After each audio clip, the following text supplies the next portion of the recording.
I mean, I think it's the ultimate golf platform. It learns how you play golf. It teaches you how to pick good targets and really fast tracks that ticket to game improvement so that you can play your Welcome best. to the cGolfcDriven show, where we are driven to get better at golf and learn more about improvement along the way. Today, I'm talking to someone who's putting a caddy inside your pocket. That's the co-founder of Tangent Golf, Dallas Webster. Thank you, Dallas, for joining me today. It's great to have you on. Yeah, thank you for having me. Glad to be here. So you've come a long way to get to Tangent Golf. How did you go from electrical engineering to the golf space? Yeah, so golf's always been a passion of mine. And in my day job, previously, I was an electrical engineer at Texas Instruments, and I did a lot of data analysis in that job, right? Trying to drive decisions based on data. And in 2014, Mark Brody wrote the book Every Shot Counts, which you can see behind me on the shelf, that kind of married two passions of mine. It married the data side and the golf side. So at that point in time, I read that book cover to cover, started using his analytics method to track my own golf, and decided that with a partner of mine that it might be good to expose what I was doing to others. So I started doing some app development really as a passion project, and it just kind of grew from there. Each year I was making improvements to the app on the App Store, wasn't really thinking of it from a business perspective or necessarily trying to make a ton of money, but it started to do better and better until it got noticed. And so eventually I decided to go all in. And so now I've left my job in engineering to do golf and do app development full time. That's cool. That's got to be a cool but nervous feeling at the same time, right? Oh, absolutely. Yeah. Texas Instruments is good to me. Had a great job. Definitely difficult to leave to go get in the golf industry, but I wanted to do something that I'm super passionate about. I kind of dove in on this. Really, I built the app in the first place selfishly to help myself play better golf for it. So I was using it for a while. I've got a family, right? When I first started doing the app development, I had a 1 year old child. He's now 10 years old, right? That's how long I've been at it. Okay. Um, but you'll find yourself when you start to have that family, it's really hard to find the time to practice and get better and still juggle everything else, right? A day job and that kind of stuff. And the app kind of helped me do that. I really fell in love with it. And I got to a point where I wasn't going to forgive myself if I didn't try to kind of jump all in on this versus staying in the engineering world. So you've been working on the app for like 9 years, basically, right? It's Yeah, so I had another app. Originally it started, it was called Pocket Par. I worked on that in 2019. Company out of Michigan kind of picked that up. We partnered and I rebranded that. It eventually became V1 Game. V1 Game is now Roundabout. We went our separate ways in 2022. At that point, I had met a couple of partners and we had started to talk about what does the future of golf look like. And we saw a gap to where there wasn't anybody who was really marrying practice and play together very well. And so we decided to take a stab at that. We wanted to fully integrate where you would go play golf, we'd collect all this data on you, and then we could help tell you what to go practice, what to go do, and even build those drills in the app.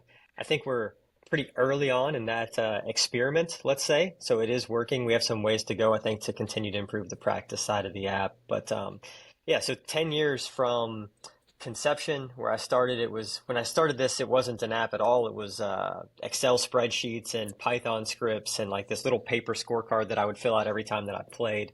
It took a while to turn that into an app, but yeah, 10 years is when I really started down this journey to get here today. so for someone who's never heard of Tangent Golf before, how would you describe it to them? I know you've mentioned a little bit so far, but like imagine just I've never heard it before. Just what is it? Yeah, what we're building, I would call the ultimate golf platform, game improvement platform. So if you want to get better at golf, Tangent is really your ticket to do that. Hey, sorry to interrupt, but if you're interested in trying Tangent out for a full year, go ahead and use the code cGolfcDriven for 30% off your subscription. Let's get back to the interview. At the core of that is shot tracking, right? It tracks everything you do on the golf course, whether you have an Apple Watch or not. It's tracking where you go, where you hit golf shots. With that information, we can do some super powerful things. So one of the most powerful things it does is really the AI caddy. So if you look at the best in the world, right, what makes Scotty Scheffler so great? It's obviously his ball striking is phenomenal, but in addition to that, it's his ability to manage the course, pick good targets, commit to those targets, hit to those targets. And what Tangent does is it helps you pick those targets. The AI caddy knows the golf course, it knows what you do, and it will suggest based on your dispersions, your distances, not only what club to hit, but where to aim. It basically fast tracks you. It's already done all the learning that you need to do in terms of like game theory and how to manage a golf course, and it helps bridge that gap. So, uh, kind of a long-winded saying or way of saying that I think it's the ultimate golf platform. It learns how you play golf. It teaches you how to pick good targets and really fast tracks that ticket to game improvement so that you can play your best. Now, you mentioned the dispersion in the app, and I really like that as far as like seeing that on the app is seeing what your dispersion would be and where it would land. Now, is that something where it gets better over time, or is it like I've seen some apps they use like your handicap level to determine your dispersion? Is it something that it learns like, oh, this is your dispersion for a driver? Does it take 10 rounds, 100 rounds? So is it just like it keeps getting better the more rounds you input in the app? Yeah, so it continues to learn. For somebody who's new and using the app for the first time, obviously the app doesn't quite know how you hit the golf ball yet. So when you set up your account, it'll have you kind of seed some distances based on how far you think you hit the golf ball and whether you think you're a accurate driver of golf ball or a wide driver of the golf ball. But as soon as you start playing rounds, the system starts to learn. It's tracking every shot that you hit. So you might have said, hey, I hit my driver 280. And after a couple of rounds, it's going to say, nah, you really hit your driver closer to 260, right? And it's going to start to fine tune those yardages as you play. The more you use it, the more it'll learn. Today, after the round, it'll give you a bunch of AI caddy suggestions. It'll say, this is what you think about your golf game, but this is what we think based on what we've learned. And you can either accept or you can reject those if you want, but it'll learn as you get better. So for somebody who may be a higher handicapper, you're constantly improving, right? That 7-iron may be 140 yards today, but 2 or 3 months from now, as you start to strike the ball better and get better, that may be a 160-yard club. The system learns with you, right, and kind of guides you through that process. So that way, it's always trying to give you the best club at the best time to help you score. Now, you mentioned the app uses AI for shot suggestions. Is there anything else they use AI for in the app? Is it like just the learning process or anything with practice? Yeah, so we're using intelligence for sure to do a lot of things, to give you a club suggestion, also to predict what club that you hit, right? We're using that same information to predict what club you hit. If you look at some of our competitors, they put sensors on your golf club, right, to kind of do that same task. We don't do that. We learn how you've hit. So there's some benefits to that, right? You don't have sensors on your golf clubs, and in an average round, it should be getting that right, more or less 90% of the time or so. But we do use AI for predictions of what club. We use AI for helping suggest what club to hit and where to hit it.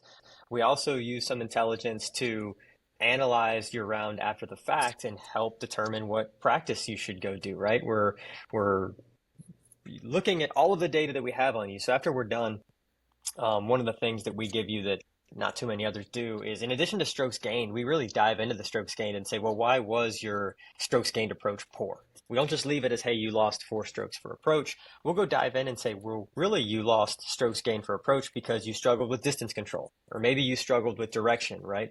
And the intelligence not only breaks it down in that way, but then it uses that to go suggest practice modes that you would go do. So if you struggle with distance control, for most golfers, that usually means you're not choosing the right club, but you might not be choosing the right club because you struggle with, say, either strike or low point control, right? Typically, most amateurs tend to miss the target short, and they tend to miss the target short because they overestimate how far they hit a club on average. But so I'll go into a little bit of detail here because I think it's important in terms of how the logic is working there, how the intelligence is working there. But so let's say you go to a driver range and you hit 27 irons. Your best 7-iron may go, let's say, 165 yards. But if you looked at like really the total dispersion, you shouldn't be planning for that 7-iron to go 165. It only goes, 165, say, one time out of 20.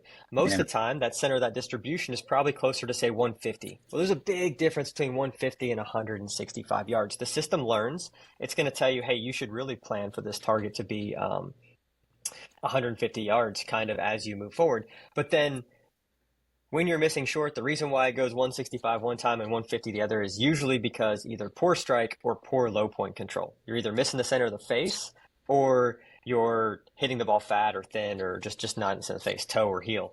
And so what the system does is it'll go suggest the right practice things to go improve that. We can go work on strike. We can go either spray the face of your golf club and see where you're striking so that you can kind of learn that feedback mechanism to detect where you hit on the face, or go get a divot board, draw a line on the ground, whichever it may be, to go figure out where your low point control is, right? Do you have a divot that's in front of the golf ball or behind the golf ball? But as you improve those things, more of your distribution is going to move towards that 165. That's a good strike. That ball's going to move. But our AI is, again, learning the distribution and then using that to suggest specific practice to go tackle what can help you have better ball striking. Now, you've mentioned like your competitors a little bit, and I've seen like a lot of them will throw out stats for like, 10 handicap will play this situation sort of thing.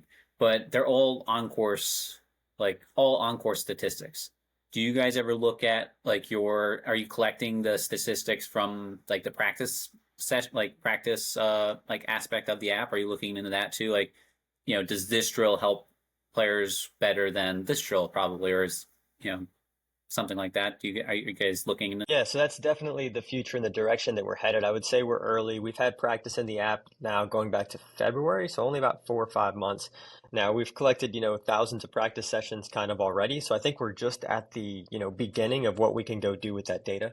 Already in the app, when you do a practice session, it's analyzing that data with the same AI. It's analyzing the end of your round. So like if you go do a practice session where you hit a bunch of 7-irons, it's going to learn from that and try to use that data to feed the AI caddy for the next time you play on the golf course. So already by having practice and play in the same app, we have the ability to do things others can't. We can connect those two things and use measured practice to help you play and vice versa. But again, I think we're very much at the very beginning stages of that. So we've started to add things like launch monitor integration where you can import CSV files from specific launch monitors. That'll continue to grow. We're working to get some of that integration directly into the app as well. So theoretically in the future, you'll be able to just throw a launch monitor down and start measuring your practice. But by being a fully integrated solution, yes, there are things that we can do with that practice data that nobody else will be able to do.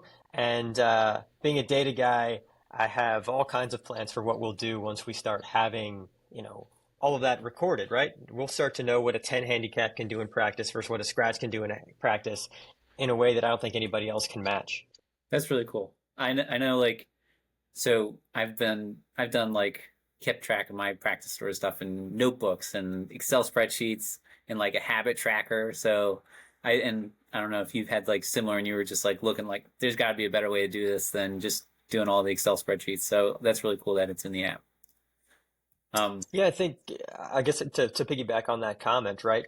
One of the epiphanies I had as I was kind of going through this practice journey is I think if you drive by any driving range or practice center and just watch the average golfer and how they golf, the reality is most golfers have no idea how to practice, right? So they don't know how to get better. Even the ones that are spending a lot of time on the range, you don't necessarily leave that range and get a lot out of it. And so an example would be, and I know the driving ranges here in Texas, at least, are usually pretty packed. So it's not from a lack of effort. Golfers are trying to get better. It's just hard.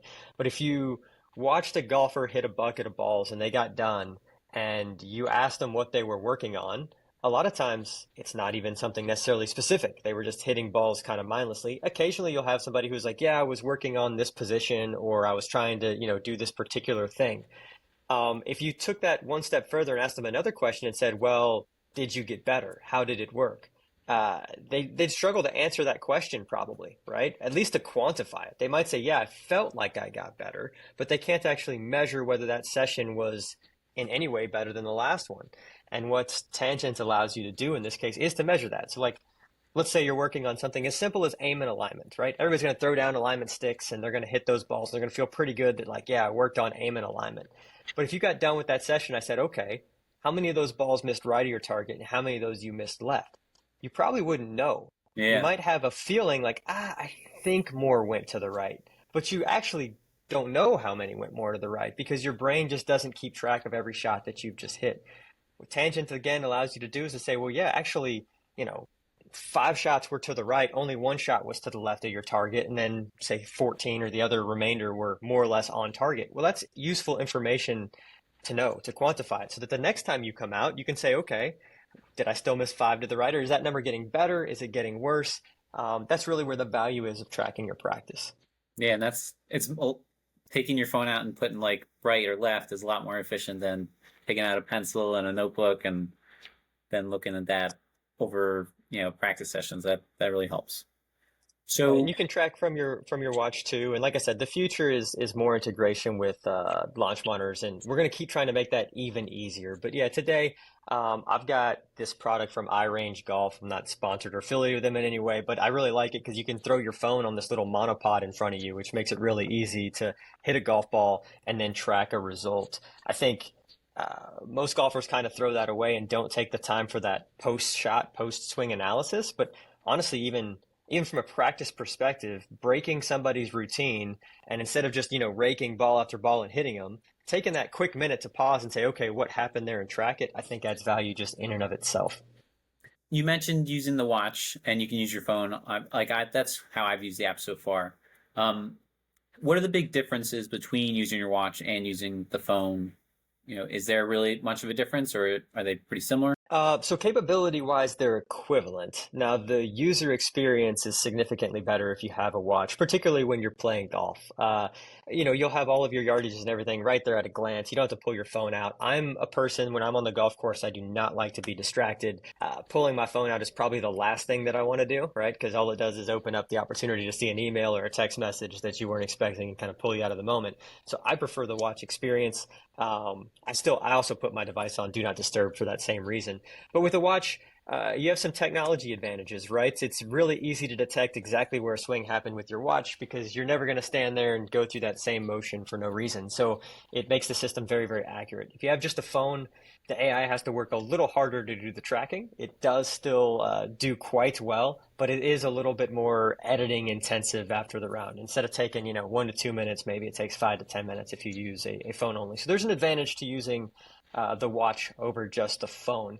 Now, we've got some things in the hopper where we're working to continue to improve that experience as well for our phone only users. So that'll continue to get better as the platform matures.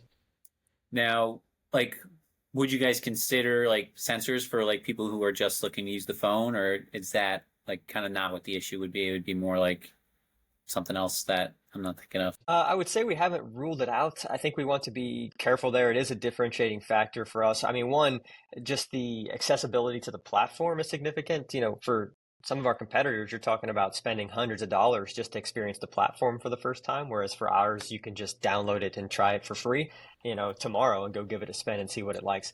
So we haven't ruled out sensors. I think we're, trying to think logically about how to go do it. I'm not a huge fan of having to have sensors on every golf club and manage them and whatnot. I have used platforms like that in the past. Actually, one of the reasons why I started this app in the first place was I was using Game Golf for quite some time, and I got frustrated with the lack of data output there. But I did have sensors on every club, and that was the NFC tag system way back in the day. I don't love that because you get new clubs, you get new grips. It's just Yeah. a challenge to kind of upkeep with all of that. And it's still, I don't think it's any more accurate than our system is, even with AI Caddy. From my conversations with users and people that come from some of those competitors, I think they still struggle necessarily to get every club right and get every tracking right. So I don't think there's necessarily a Something. technology advantage there. So we'll be very judicious about how we deploy sensors in the future. One of the big like hot button issues in golf is like pace of play. So do you like do you see that for your users using their phone, does it slow them down significantly, or is it just like if you're playing with a bunch of three people or so, or you're in carts, it doesn't really make a difference versus like if you're walking by yourself, it might slow you down a minute or two, but it's not something that's huge. I love that question, right? Because I think a lot of people get kind of anxious or think that it's, using systems like this actually slow you down. I would argue it's exactly the opposite. It actually speeds you up. I mean, you can imagine that, let's say just getting to your ball and selecting a club and whatnot. Obviously, if you have a laser rangefinder or something, you might be able to get a yardage quickly, but Tangent gives you so much information so quickly, especially with the suggested target suggestions, that choosing a club and getting ready to hit, knowing where to hit, that should absolutely be faster because at a glance at your watch or your phone, you immediately know what club to hit and where to aim. So it should speed up that part of the process in and of itself. And then even simple things like score entry, right? Like being able to put the score in either from your phone or your watch as you're walking off the green or walking to the next tee means you're not sitting in the golf cart writing it on a piece of paper. I think we've all been in that situation where you're in the fairway ready to hit, and the group in front of you walks to their carts and sits in their carts for several minutes while they're writing everything down and keeping track of their bets. And so that's another area where I'm usually entering score, for instance, as I'm walking off the green or as a playing partner is putting, and you kind of cut out all that time of even simple things like writing down scores. I will say that there's a learning curve with any platform. And so the first time people use it, sometimes, they get a little bogged down on everything in front of them, and they're trying to learn how to integrate the app and the technology with their current routine. But usually by the second or third round, it becomes such a seamless part of your routine that you don't even notice it's there. It's quick. I do suggest not making any edits while you're on the golf course. Some users, might get frustrated if a hole is particularly challenging or whatnot. They like to go look at that data. I prefer that people go look at the data or do any edits after the round. We've already collected everything. We've shown you where you're gone, or where you have gone on the golf course today, and I prefer to be focused on the golf and not focused on a golf app while I'm playing. And I think that's achievable with Tangent. And you can keep track of like strike location, or if you say you hit it fat or thin, like during a round, right? There's like, I think I saw that, right? Mm-hmm. You mark. Yeah, so that's another thing. Again, I'm coming from the like super data nerd, want to track as much as I can. We've tried to build Tangent to where it's as flexible as you want it to be. If you want it to be in the background and all you want to do is enter score at the end of the whole end of the round, you can do that. If you want to get super involved and track other details like things like mental scorecard, strike location, you can even track details of the lie that you had. And where that information becomes super useful is in your post-round summary. So like, let's say I get done, I struggle with approach. That's the worst part of my game. I'll get done and they'll say, hey, you lost 3 strokes for approach. I can kind of dive into that and they'll say, yeah, you lost 3 strokes approach. You primarily missed short of the green. And so if I want to know why I'm missing short of the green, I'll start to track things like strike location. Am I hitting it in the center? Am I hitting it thin? Am I hitting it fat, off the toe, off the heel? You start tracking that and it'll give you some clues. So if you start to miss fat or thin, then that usually means it's a low point control problem. If you're missing toe or heel, that usually means it's kind of a face control, more of a horizontal problem. And one of our advisors, or one of our partners in this venture, is Adam Young. I don't know if you're familiar with Adam Young, but Adam Young preaches a lot of that stuff, right? Like, he's got a bunch of hints on how to go fix it once you know what the problem is. Tangent allows you to track that kind of stuff so that you can leave the golf course and know that, hey, I'm struggling with distance control and it's a fat thin issue. So now I can go work on low point control to actually make that improvement. And I suggest for our users to start with the basics, and then again, you can add on as much as you want. As you get better at using the app, as you get a little deeper in the stats, you can figure out what it is that you want to track to help yourself get better. Mental scorecard. I mentioned the lie. The lie is a big one too. Like, sometimes you hit a terrible shot and you want to say, yeah, I hit that terrible shot. The ball was below my feet. That might be a shot that you never practice, right? But over 5-10 rounds, if you start to see that all your worst shots happen to be when the ball's below your feet, that might be something you spend a little extra time on the next time you're at the practice area. That I think is like, could be a game changer for a lot of people, because it's like, that's something that's hard to keep track of if you're not, keeping track of everything sort of thing. It's like hard to keep track. Oh, that's below my feet. And when you're at, it's usually just a click of a button. Right. You can do it really quick from your watch or from your phone as soon as you hit the shot. And so for me, I don't track that information on every shot that I hit. My personal flow is I tend to track that information on the bad shots. Like, if it's good, I kind of tend to ignore it and say, okay, we're fine. But anytime I hit a shot that I would say is below average for me, that's usually when I will start to track, well, why do I think that was below average? Because the shots that I'm hitting well, obviously you'd like to hit them better, but I don't want to log all that information for every single shot that I hit. So I basically just assume that if I didn't log face contact, for instance, then I hit it in the center. I'm only logging the ones that I didn't hit in the center. But yeah, if I have a particularly bad shot, the ball was below my feet, I'll log that ball was below my feet for that shot. Otherwise, I don't log the information every time. And everybody's got their own flow. Some people like to track it for everything. It kind of depends on what your goals are and where you're at. But it's flexible. You can use it as little as you want or as much as you want as you navigate what's important to you in your journey. But I think that's a good tip of, like, and a good suggestion of focusing on logging that sort of stuff for the ones that, you weren't happy with. And this way it doesn't bog you down for the good shots. One of the features that we added, took out, and then added back in along those lines is what we call coachable moments. So Okay. a user may not want to track that information for every single shot. But so what the app does in your round summary is it identifies your three worst shots of the day that we call coachable moments. And for those, if all the user did was track that additional kind of metadata for their three worst shots, they're going to learn what happens when they have their three worst shots, right? And so basically it'll show you those three worst shots from the round, and it'll walk you through basically what it would look like talking to a real coach. Like, okay, well, what was the issue? Did we have a good target? Were we committed to that target? Was it a bad golf swing?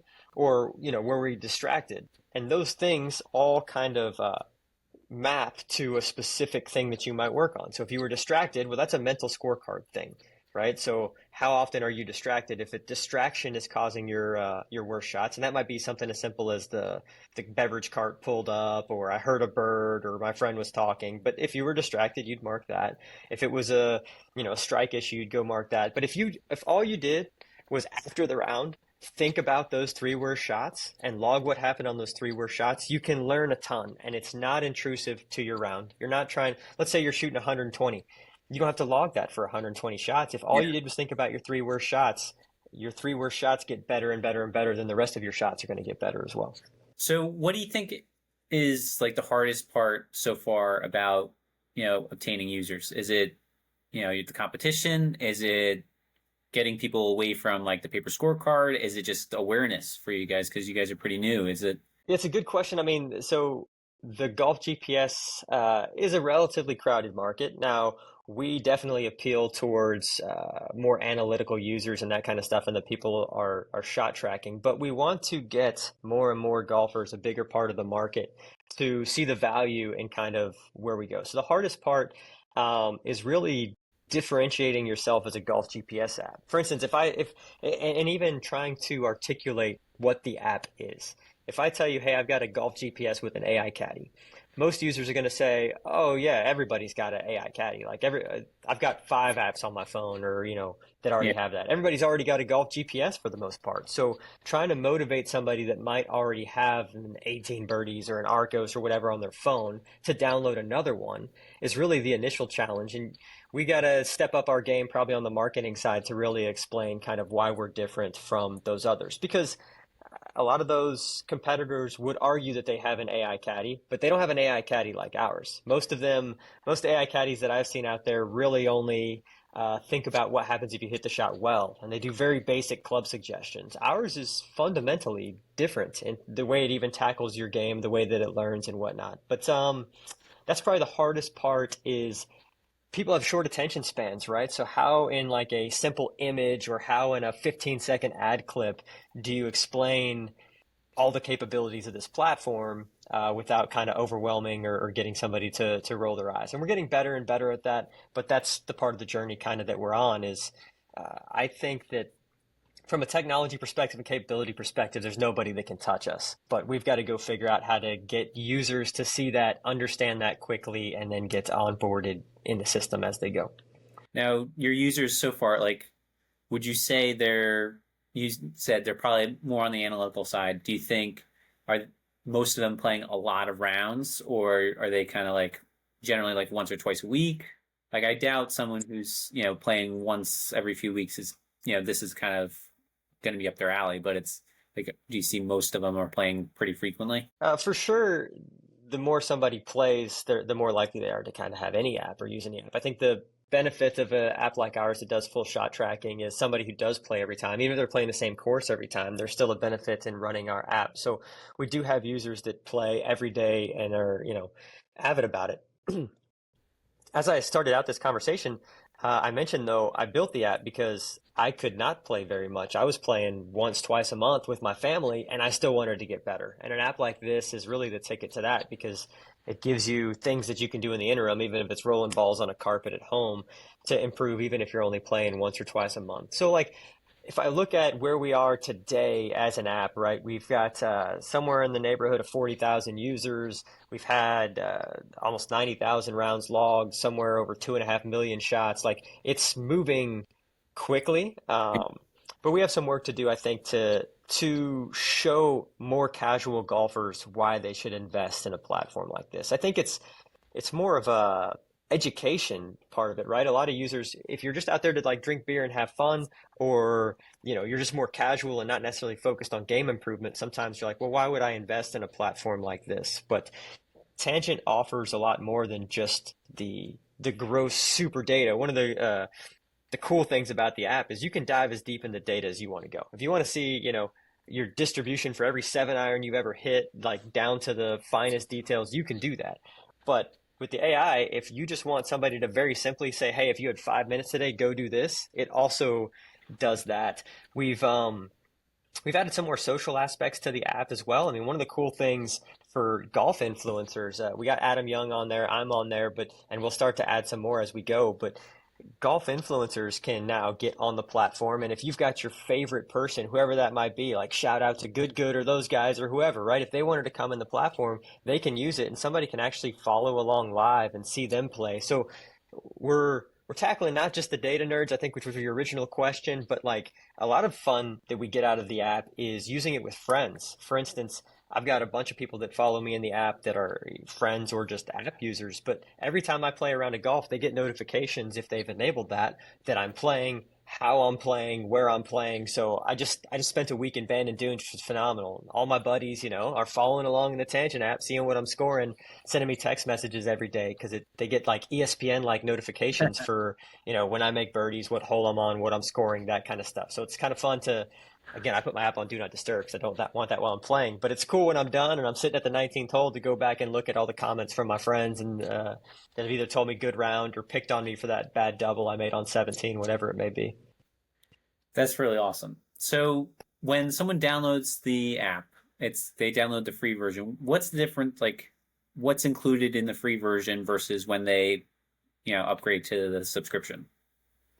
That's a good question. We believe in this platform. So without subscribing at all, you're going to get 4 free rounds that are all inclusive, meaning we'll show you all of our data, all of our shot tracking. You'll get the watch app. You'll get everything for 4 completely unlocked rounds. After the 4 rounds, if you want the fully unlocked app, you do have to subscribe, which we offer a 7-day trial in addition to those 4 free rounds for an annual pass. If you choose not to subscribe, the app still works and still has some functionality, but we take away things like the AI Caddy. We take away things like the Watch app, which I think is the best watch app out there. We do reduce the feature set to where it's more of a basic golf GPS experience if you're not a paying subscriber. And what about like on the practice side? Is there really much difference there? Like you probably wouldn't get the AI stuff with that, I'm assuming, right? Yeah, so on the practice side, you get 4 free drills unlocked, just like on the playing side, to go experience it and see that. If you choose not to subscribe, then on the practice side, we'll still let you use the drills, but you'll no longer be able to get the results afterwards, right? So you would go track it, but you're not going to get the round summary when you're done playing that really kind of broke down what the value is. And then we're tracking the data regardless. So when you're done, if you choose to subscribe later, it will unlock any rounds that you've previously played or whatnot as well. And we continue to evaluate, what feature sets people want and how to go put certain things behind the paywall. And in the end, this is a business, right? So we do have to make money. But we believe in the platform. We want people using it. We want people tracking it. We want people to see value, and we want people to see the value that they'll get before they have to actually give us a dime, right? Now, so say someone, they watch this, they're like, I want to learn a little bit more. Where can someone learn more about Tangent Golf? So yeah, they have the app they can go check out. Where else? Yeah, so you can go today. I guess I should say we are Apple only today. We hope to scratch the Android bucket here in the very near future. We're working to go fill that gap. I've developed Android apps in the past, so we'll get that soon. You can go to tangent.golf is our website. I would highly suggest checking out our 2 main YouTube channels as well. That's where you can see kind of how I use the app and how it integrates with my flow and the value that I get out of it. So that's Tangent Golf on YouTube, or the Good Miss Golf is kind of my personal channel. So we have 2 channels that we do. The Good Miss is kind of more entertainment. That's where I'm playing with my buddies, or I'll be at Bandon Dunes, but I do use the app and show the app. So the app's probably, I would say it's kind of like 80% entertainment, maybe 20% how I use the app. And then Tangent Golf on YouTube is kind of skewed the other way. It's like 80% like how I use the app and how I navigate it. But if you want to see it really how it integrates and how I use it to get better, YouTube's probably the best place to go check us out and get a feel for it. Awesome. Awesome. Well, thank you so much for joining me today. I hope this helps everyone get better. And it sounds like it's a great way to get, more efficient and improve faster. Yeah, I feel like I don't know if you are old enough to remember the old Hair Club for Men commercials, right? But it's like not only am I the founder, but I'm a avid user type of thing. Yeah, so download it, check it out. If you send in a message in the app, it comes to me. Email me, check out the content. My mission is to help people play better golf. I appreciate you giving me the opportunity to come on here and spread the message. But I'm an avid golfer, just like everybody else out there, just trying to find ways to get better faster. All right. Thank you so much. Thanks a lot, Colin. All right. Be driven, everybody. Next time on cGolfcDriven. Those two things, I would say, universal, unless you're one of those pure ball strikers that hit the center of the club face, hit down on it ball first every time without thinking about it. Those are to me the two things that most of us get wrong. And that's Okay. what I get wrong still.